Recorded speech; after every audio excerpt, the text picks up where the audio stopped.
in tech policy, then there's really never a dull week these days. 2024 was extraordinarily busy for us.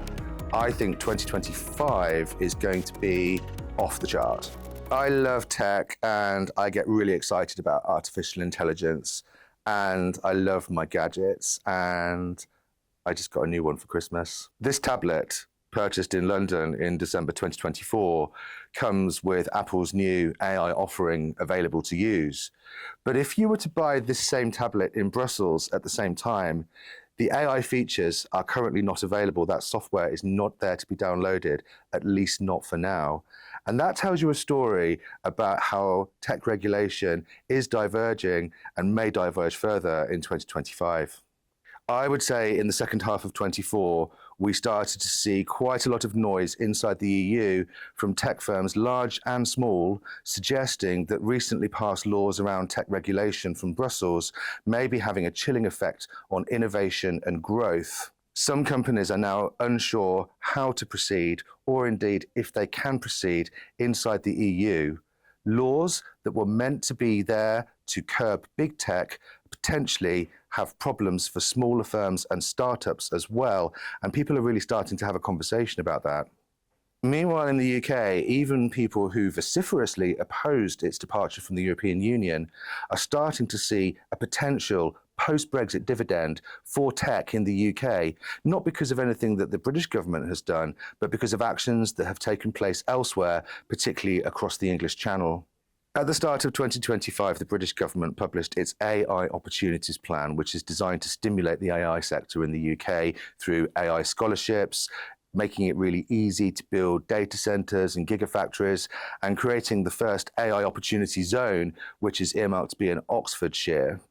The safety-first approach, which we saw from the Sunak government, has been conspicuously dialed down in this new speech by Sir Keir Starmer.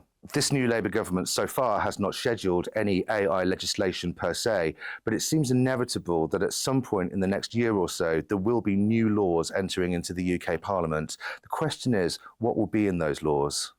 There are still really big unanswered questions about how the government is going to regulate pure tech in the UK, but there are even larger ones surrounding everything else. How, for example, will existing regulators like the FCA for financial services, NHS England for health data, incorporate AI regulation into the work that they already do? Will there be a super regulator governing all of this, sitting above and beyond existing regulation? The other huge unanswered question is, what will President Trump do regarding tech regulation? There are powerful people who now have the ear of the new president who will be pushing for deregulation. Companies like Meta have already announced sweeping changes to their content moderation policy, which are clearly designed to appease the new president. How will this play out? Will other companies follow suit? Remains unclear. The UK may be tempted to try to position itself as a halfway house between the EU and the US when it comes to tech regulation. The danger is that it may find itself pulled in two different directions, not satisfying anyone either globally or indeed domestically. Questions like these are being asked right now all around the world, but it seems that the UK in particular finds itself at a crossroads, both geographically and in terms of how it regulates technology vis-a-vis its nearest trading partners and the companies that it needs to attract into the UK to grow the economy. And potentially billions of pounds, euros, and dollars are at stake. I'd love to hear from you about what you think is going to happen in 2025 and how the UK and the rest of the world will regulate these new technologies. I think it's going to be an interesting, monumental, and really consequential year.